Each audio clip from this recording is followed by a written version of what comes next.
I'm going to introduce Sean Guthrie here. Sean is a 2001 graduate of Boston College. Played on the football team, 3-year starter, captain.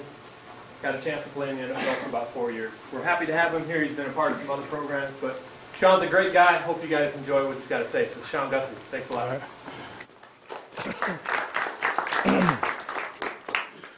First of all, I want to start off by saying this is an awesome program. You guys have an awesome opportunity to really take advantage of being a leader on multiple levels. One level, could benefit you personally in school, as an athlete, and then later on professionally. But also the powerful thing about being a leader is your impact on others and how you could take something that you learn for yourself and impact others and let other people know about the message and the things that you've learned. So I'm going to talk a little bit about leadership. As Aaron said, I played at Boston College, and don't mind this. It's I know everybody's looking at it. It's called Swivel to solve a videotaping issue I had. Having someone videotape me, I found this device. It does everything. It follows me and everything. So don't worry. It's not like some robot that's going to kill somebody. But as being a leader, at Boston College, it really helped develop me and helped me to be successful beyond BC. So when we talk about leadership, it's not just about right here and right now. It's about the things that you'll be able to do in the future based on these things you're learning about leadership. So kind of to let you know my story, I started off my leadership experience. I was kind of born into leadership. I was the oldest of 3. Do we have any older people with siblings? Okay. Now, what's the number one thing your parents always tell you about leading your siblings? What do they say? Any examples? What do the parents always say to you as a bigger brother or a big sister? Be a good role model. Be a good role model. Yeah, you got to take care of your little brothers. Set the good example, right? I heard that a million times. So that was kind of the genesis of my leadership experience. I had 2 younger brothers. I'm proud to say there's some great things they learned from me and then some not so great things they learned from me. All of them became college athletes. My brother Dane got a full scholarship and ended up playing football at Arizona State. So that was great to see him kind of take on some of the attributes I passed on to him. But as a leader at home, I called my house like the training ground. I was learning a little bit about leadership, but it wasn't until I got to BC where I really got to learn about the process of leadership. This is me, my senior year.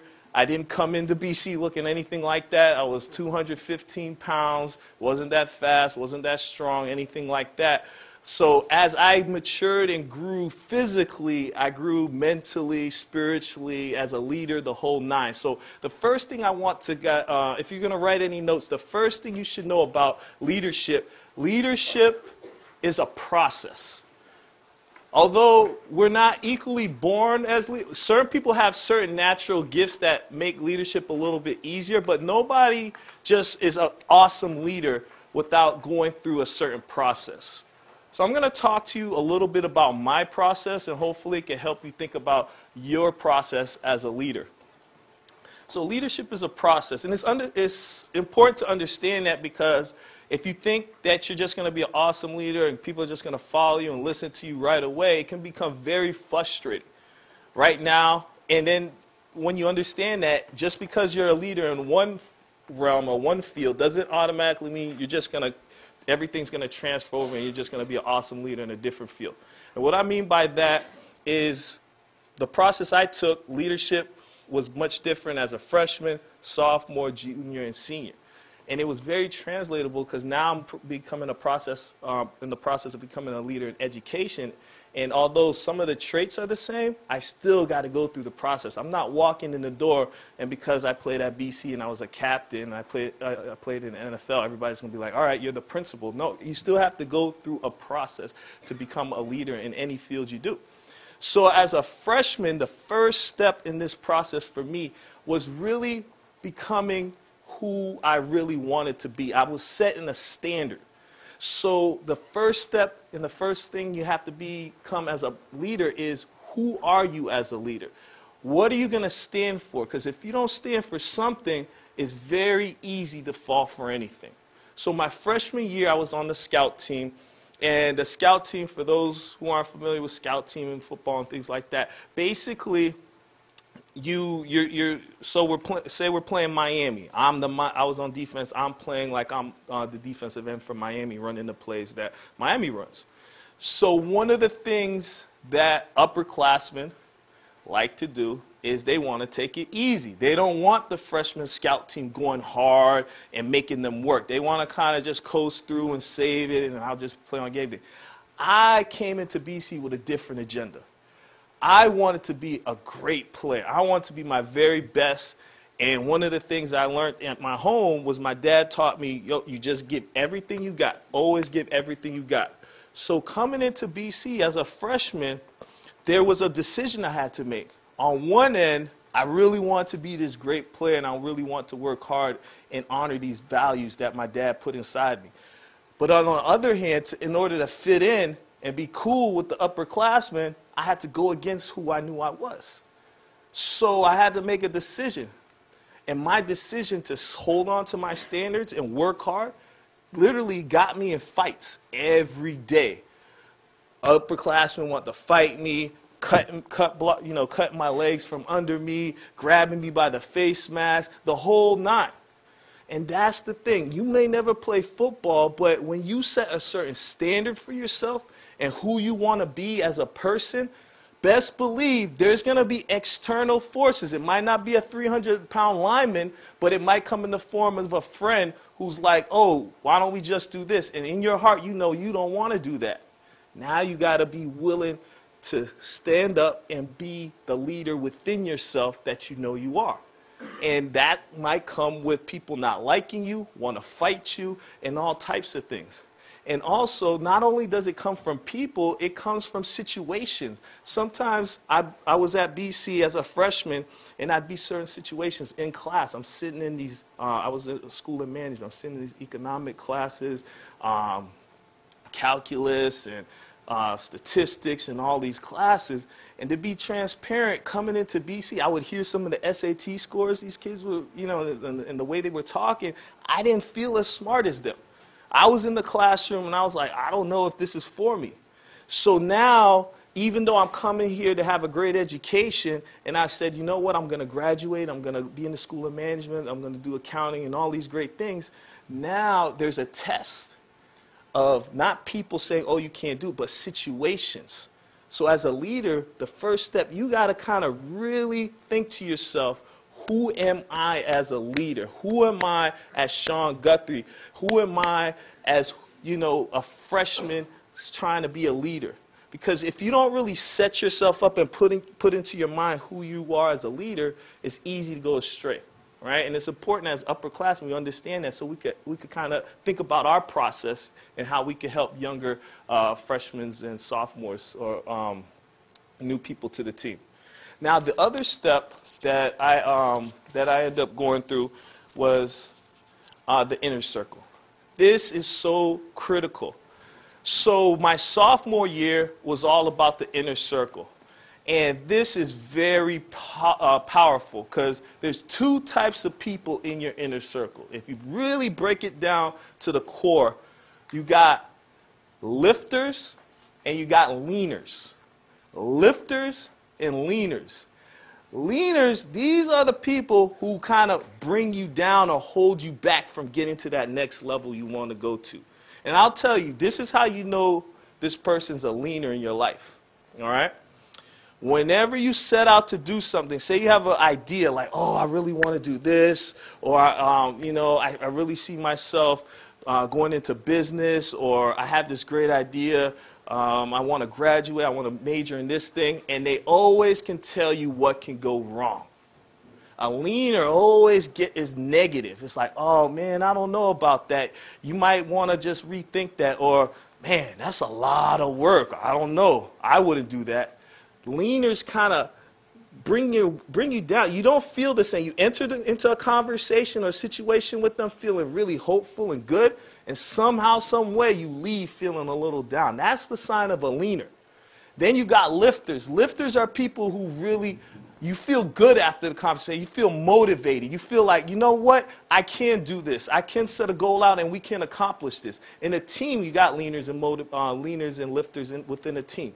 You got the guys or females on the team who are gun-ho and they get all amped up, and then you got people, as soon as adversity hits, as soon as you start losing, it's like, oh man, their weight just drops. So you got leaners and lifters, and you can't control who's in your team, but you can control who's in your inner circle, because birds of a feather flock together. You read any success magazine book, you talk to anybody who's successful, you look at the 5 people closest to you, and that'll tell a lot about you. Because if you look at the 5 people closest to you, and you look at them and you don't think that they're lifters, you don't think that they're helping you, they're making you better, they're most likely bringing you down, and they're a reflection of who you are. Let's be honest. It's a reflection of who you are. If you surround yourself by certain people, eventually they're going to influence who you are. And the reason why I say that, my sophomore year, I started hanging around a couple buddies of mine. I picked up some new friends. They were smoking weed, they were drinking, partying, doing all this wild stuff.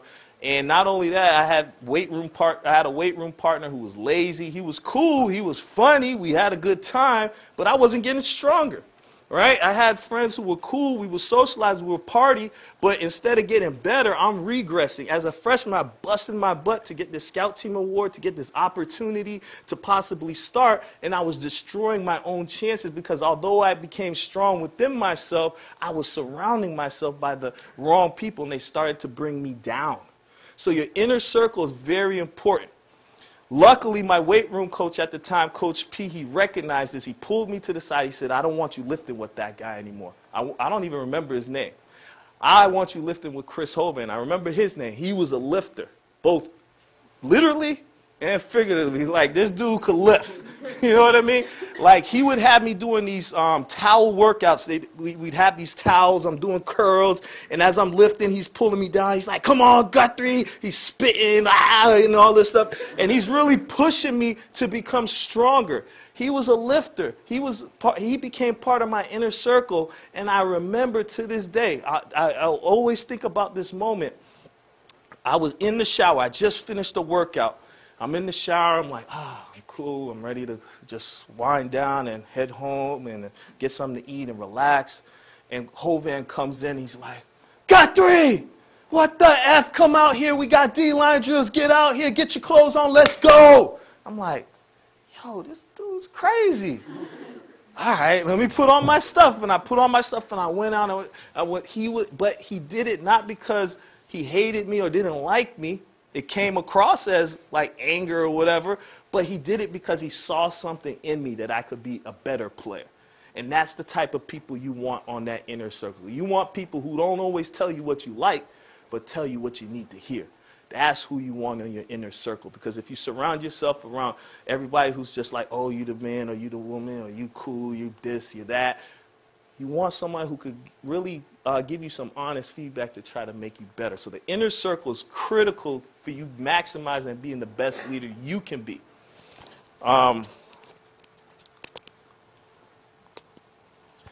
Lead by example. All right. This is the other piece. This, my junior year, this is when I really started to become a leader outside of myself. I worked on, freshman year, kind of setting the standard, who I am, surrounding myself around the right people, shifted my inner circle from leaners to lifters. And now it's all about leading by example. And leading by example isn't doing what's required. Leading by example is going above and beyond. If the workout is an hour, you stay an hour and a half, 2 hours. If you're studying film or studying your craft or whatever sport you're playing, you're doing that on top of whatever coach requires. If you got to study, you study extra hard to make sure that you're passing all your classes and doing your very best in each class. Because academics, for me, certain parts were easy. Like I'm good with math and numbers and stuff, but as far as writing papers, I struggle with that. And that's where your academic inner circle is key too. You don't want to have everybody with your same strength. You want to have people that can build on your weakness. So leading by example is giving full effort. So what gets you to the top? You got to keep going to keep you at the top. Because although I was leading by example at one point in my life, when I got to the NFL, I started to get all this money, and then I wasn't doing the things that got me there anymore. I was going back to, I regressed. I changed my inner circle. Now I'm hanging around people who, you know, at the time I couldn't see it, but just want to go along with the ride. They just want to party. They just want to hang around celebrities and do all these crazy things, but they weren't bringing me up. All they were doing was tearing me down. So I wasn't leading by example anymore. I wasn't standing up and doing what's right. I was going to, when I tore a tendon in my knee, I was doing rehab. I'm going into rehab. I'm half drunk. I'm coming late, doing all these things because, oh, I made it. I'm good. And as a consequence, that injury, I never fully recovered from it. I never fully healed from it. And I never became the player that I could have been. Why? Because I didn't follow the process of leadership. I didn't lead by example. I didn't stand up for who I was. I let other people influence me. So just because you become a good leader at BC, or you were a good leader at high school, or you're a good leader in your family, doesn't mean you're automatically that for the rest of your life. You got to continue to work on it. And vocal leader. This is the part where, to be honest, I'm still working on this part. Because a lot of times, it's easy for me at this point to lead by example and do the right thing and go above and beyond. But it's a challenge for me to say what needs to be said to certain people. Because I like people, I don't want to hurt people's feelings, and I want to be cool with everybody. So as a teacher leader now, I struggle with having to tell teachers like, hey, I saw your class today, and it was terrible. Like, the kids were bored. They thought, you know, they weren't doing any work. You know, it's hard to do that part of leadership. It's hard to have those difficult conversations. So when you see a teammate and they're messing up and they're not doing what they're supposed to do, but you guys are friends, you hang out, you're cool, that's when being a vocal leader is very difficult to step up and say the things that need to be said to make that person better. Chris Hovan was a vocal leader. He didn't care about that I might not like him in that moment. He understood where I could be. So he was willing to not be liked in that moment. So as a vocal leader, it's not everybody's a great vocal leader. To be a vocal leader, not only do you gotta lead by example, but you gotta call things out and call people out when they're off, and that's not easy. And I just want to put this last point. Leadership is so critical because developing that skill, you never know what situation you're going to be called upon to lead. And it's not always situations where you want to lead. Leading, a lot of times, means sacrifice. All right? And I didn't realize how impactful leadership would be till, this is my youngest brother, Chris.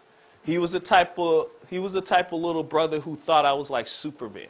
Like, my big brother could beat your big brother up. He could beat up Eric. He could do everything. He really looked up to me in that type of way. Unfortunately, at the age of 26, he passed away in a motorcycle accident earlier this year. Now, in that situation, I had to go back home to Miami, and I was put in a leadership position I never wanted to be in. My dad was so broken up, he couldn't do anything. My mom couldn't do anything. I'm the oldest brother. Everybody's looking to me. I'm the one who has to call the funeral home and set up the appointment to sit down and do the coffee. I'm the one who has to give the eulogy at the funeral. Everybody's looking. I got to make sure my mom's okay. Everybody has somewhere to stay, hotel accommodations, accommodations within the home. I'm the one who has to console my brother who's locked himself in the room for days and is not talking or speaking or eating. This is when leadership really counts. And you don't know when you're going to need these skills. So when I get a call from Aaron and he talks about a retreat where you're developing these skills, I'm there because I understand you don't know what life's going to throw at you and when you're going to have to step up and be a leader when you don't want to be. But you're going to have to call upon these skills that you learned through athletics. I was able to call upon these skills and do things I didn't want to do. Be able to focus in a situation. In athletics, you got to learn how to focus. Everything might be going crazy, but you kind of just focus your energy and you kind of go through things and do things as it needs to be done. You got to be able to organize people, organize teams. All of that comes into play in different situations. So hopefully you took something away from this, that leadership is a process. You got to kind of set the standard of who you are. You got to have a good inner circle. Surround yourself by lifters, not leaners. And lead by example. Be a vocal leader. And if you could kind of embody those things and work on those things one day, hopefully it's not the type of experience I have. Maybe it's a great experience. Maybe you get a great job opportunity and now you're thrown into this position where you got to lead a bunch of people in the industry or a field that you're not that accustomed to. But now you could go back to your BC days, your athletic days, so you could call upon these skills that you need to handle those leadership positions. Because you can't always know what the opportunity is going to be, but you can always constantly prepare yourself through reflection and working and learning so that when opportunities or situations come up, you're ready. Thank you, guys.